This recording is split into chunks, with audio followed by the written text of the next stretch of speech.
اللهم صل على محمد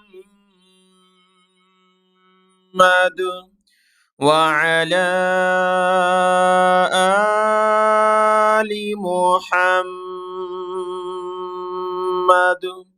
السلام علیکم ورحمۃ اللہ وبرکاتہ.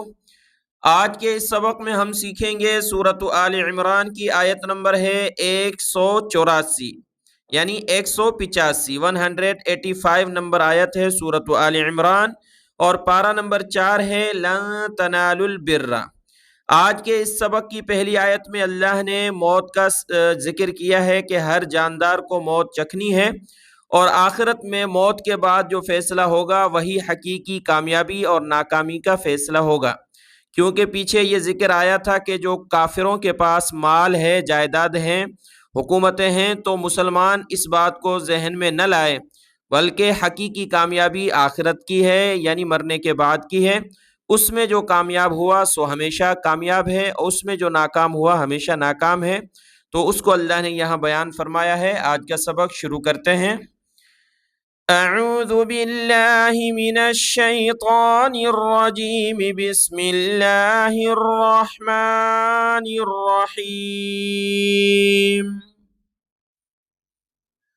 کل نفس ذائقۃ الموت وَإِنَّمَا تُوَفَّوْنَ أُجُورَكُمْ يَوْمَ الْقِيَامَةِ. کل نفس، ہر نفس نے یعنی ہر سانس والی چیز، جاندار، ہر جاندار نے ذائقۃ چکھنا ہے الموتی، موت کو. ہم کہتے ہیں موت کا مزہ، موت کا مزہ یعنی ذائقہ، موت کا ذائقہ چکھنا ہے. ذائقہ کا ترجمہ ہی ہوتا ہے چکھنا، تو یعنی موت چکھنی ہے. ہر جاندار نے موت چکھنی ہے.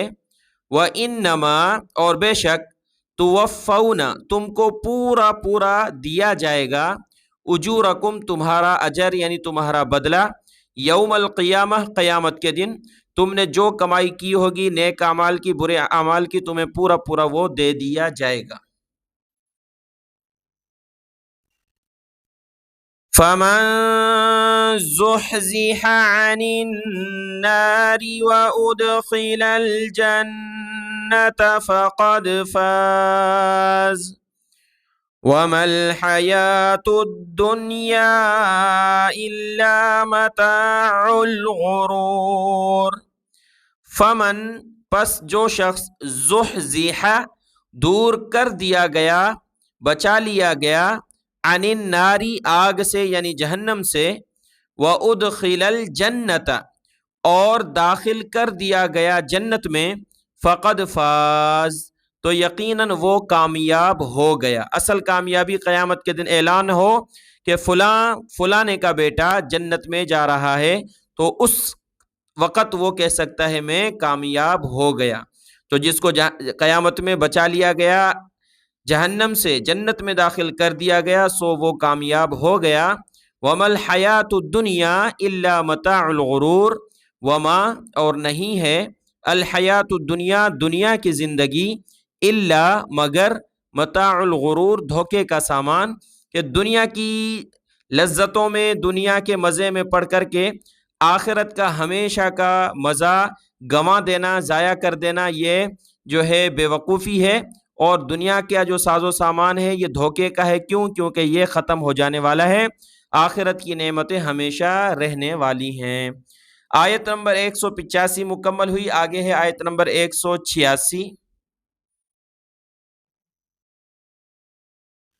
آیت نمبر 186 میں اللہ تبارک و تعالی نے یہ بتلایا ہے کہ تمہارے اموال یعنی مال اور تمہاری جانوں کے بارے میں بھی تم سے آزمائش ہوگی، کہ مال کافروں کے پاس ہو، یا پھر تمہیں حکم دیا جائے اللہ کے راستے میں خرچ کرنے کا، یا تمہارے لوگ شہید ہوں. تو مال اور جان کے بارے میں آزمائش، اور یہ جو کافر لوگ ہیں ان کی طرف سے تمہیں طرح طرح کی باتیں بھی سننے کو ملیں گی، جس میں وہ تمہارے دین کو برا بھلا کہہ سکتے ہیں. تو یہ تمہاری آزمائش ضرور ہوگی. لَتُبْلَوُنَّ فِي أَمْوَالِكُمْ وَأَنفُسِكُمْ، تم ضرور آزمائے جاؤ گے، فی اموالکم تمہارے مالوں میں، وانفسکم اور اپنی جانوں میں۔ اگلی بات جو اس سے تعلق رکھتی ہے کہ ایک یہودی نے جو یہ بات کہی تھی، ان اللہ فقیر ونحن اغنیاء، اللہ فقیر ہے اور ہم مالدار ہیں، تو حضرت ابو بکر صدیق رضی اللہ تعالی عنہ نے اس کو ایک تمانچہ مارا، جس سے اس نے جا کر کے آپ صلی اللہ علیہ وسلم کے حضور شکایت کی، تو یہ آیتیں نازل ہوئیں کہ تمہیں ان کفار کی طرف سے، اہل کتاب کی طرف سے تکلیف کی باتیں سننے کو مل سکتی ہیں اور تمہیں صبر کرنا ہے۔ وَلَتَسْمَعُنَّ مِنَ الَّذِينَ أُوتُوا الْكِتَابَ مِنْ قَبْلِكُمْ وَمِنَ الَّذِينَ أَشْرَكُوا أَذًى كَثِيرًا وَلَتَسْمَعُنَّ اور ضرور تم سنو گے، من الذین ان لوگوں سے، اوت الکتاب جن کو کتاب دی گئی، من قبلکم تم سے پہلے، یعنی عیسائی اور یہودی، ومن الذین اور ان لوگوں سے، اشرکو جنہوں نے شرک کیا، یعنی بت پرستوں سے اور یہودیوں سے اور عیسائیوں سے تم ضرور سنو گے، اذن کثیرا بہت سی تکلیف کی باتیں، تمہارے مذہب کے بارے میں ہوں، تمہارے اللہ کے بارے میں ہوں، نبی کے بارے میں، تو ایسی تکلیف کی باتیں تم ضرور سنتے رہو گے۔ وَإِن تَصْبِرُوا وَتَتَّقُوا فَإِنَّ ذَلِكَ مِنْ عَزْمِ الْأُمُورِ وَإِن اور اگر تصبروا تم صبر کرو، وَتَتَّقُوا اور پرہیزگاری اختیار کرتے رہو، یعنی اللہ سے ڈرتے رہو، فَإِنَّ ذَلِكَ بے شک یہ کام، من عزم الامور ہمت کے کاموں میں سے، یعنی صبر کرنا ایسی باتوں پر ہمت کے کاموں میں سے ہے، لیکن تم صبر کرتے رہو۔ یہ اللہ کے رسول صلی اللہ علیہ وسلم کے وقت میں یہ بات تھی، لیکن آج کل اگر کوئی ایسا کرتا ہے تو اس کو پھر قانونی اعتبار سے روکنا ہوگا، تاکہ وہ کسی کے مذہب کے بارے میں، ایک مذہب والا دوسرے مذہب کے بارے میں بات نہ کرے، تاکہ امن قائم رہے۔ اگلی آیت ہے آیت نمبر 187، اس میں اللہ نے یہ ذکر فرمایا ہے کہ جو اہل کتاب تھے یہودی، ان سے وعدہ لیا گیا ان کی کتاب تورات میں کہ تم جو باتیں ہیں تورات کی لکھی ہوئی تمام لوگوں کے سامنے بیان کرو گے، جو عام بندہ ہوگا اس کو بھی اپنے کتاب یعنی مذہب کے بارے میں بتاؤ گے، تو اللہ نے فرمایا انہوں نے اس عہد کو، وعدے کو توڑ دیا، پس پشت ڈال دیا، اور اپنے مرضی کے مسئلے لوگوں کو بتا کر کے لوگوں سے دنیا کی تھوڑی سی قیمت لینے لگے۔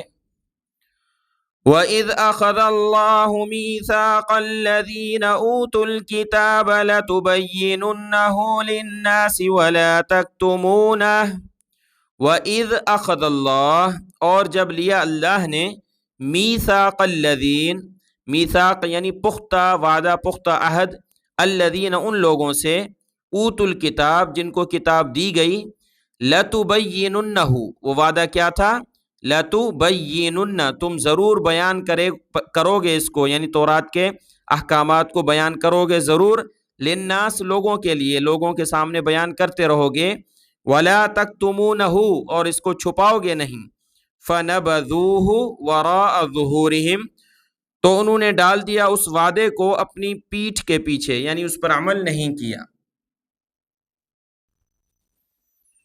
وَاشْتَرَوْا بِهِ ثَمَنًا قَلِيلًا اور خریدا اس کے بدلے تھوڑی سی قیمت کو، لوگوں کو مسائل بتا کر کے ان کی مرضی کے دنیا کے تھوڑے سے تحفے لے لیے، تھوڑی سی قیمت لے لی۔ فَبِئْسَ مَا يَشْتَرُونَ پس برا ہے جو وہ خرید رہے ہیں، یعنی جو وہ ہدیے لے رہے ہیں غلط مسئلہ بتا کر کے۔ اور اگلی آیت، آیت نمبر 188 میں ان منافقین کا ذکر ہے جو یہود میں سے تھے۔ منافق جب بھی کوئی لڑائی جہاد کا وقت آتا تو وہ بہانہ بنا کر کے بیٹھ جاتے کہ ہمارے گھروں میں تنہائی ہے، کوئی اور نہیں ہے، یا ہمیں عذر ہے۔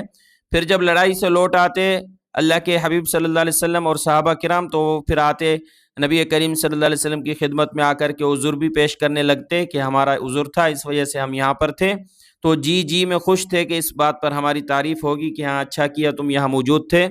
تو اللہ نے فرمایا لا تحسبن الذين يفرحون بما أتوا ويحبون أن يحمدوا بما لم يفعلوا. لا تحسبن، آپ خیال نہ کریں، الذین، ان لوگوں کے بارے میں، یفرحون، جو خوش ہو رہے ہیں، بما اتو، اس پر جو انہوں نے کیا، ویحبون، اور وہ چاہتے ہیں، ان یحمدوا، کہ ان کی تعریف کی جائے، بما لم یفعلوا، ان کاموں پر جو انہوں نے نہیں کیے. یعنی جو جہاد وغیرہ میں جانا ہوتا، وہاں لڑائی ہوتی، وہ انہوں نے کچھ بھی نہیں کیا، اس کے باوجود وہ کہہ رہے ہیں کہ ہمارا عذر تھا، ہم بیٹھے تھے، تو ہماری بھی تعریف کی جائے، ہم بھی اس میں یعنی شریک ہیں لڑائی میں. فلا تحسبنهم بمفازة من العذاب، تو ہرگز خیال نہ کریں آپ ان کے بارے میں کہ وہ بچنے والے ہیں عذاب سے. وَلَهُمْ عَذَابٌ أَلِيمٌ، اور ان کے لیے دردناک عذاب ہے. کیوں؟ کیونکہ وہ منافق تھے، دل میں ایمان نہیں تھا، تو ان کے لیے اللہ نے آخرت کے عذاب کا ذکر فرمایا.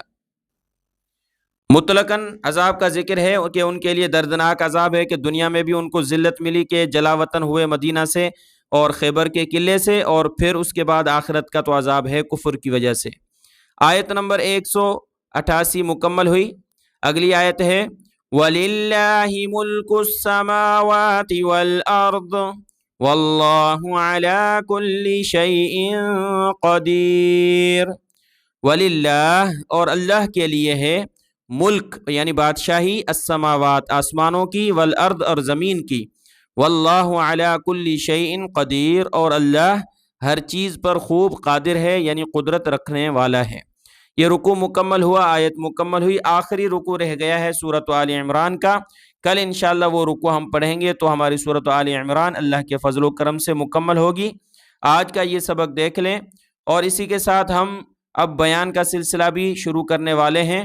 ہو سکتا ہے یہ ایک دن جو ہمارا سبق ہے ترجمے کا یہ آ جائے، یعنی اس کو زیادہ ہم پڑھا لیں گے 2 دن کے اعتبار سے، کہ 2 دن کے اعتبار سے یہ سبق ہو، پھر ایک دن وہ بیان ہو کسی کے بارے میں، کوئی مسئلے کے بارے میں. انشاءاللہ اس کا سلسلہ شروع کریں گے. دعا میں یاد. السلام علیکم ورحمۃ اللہ وبرکاتہ.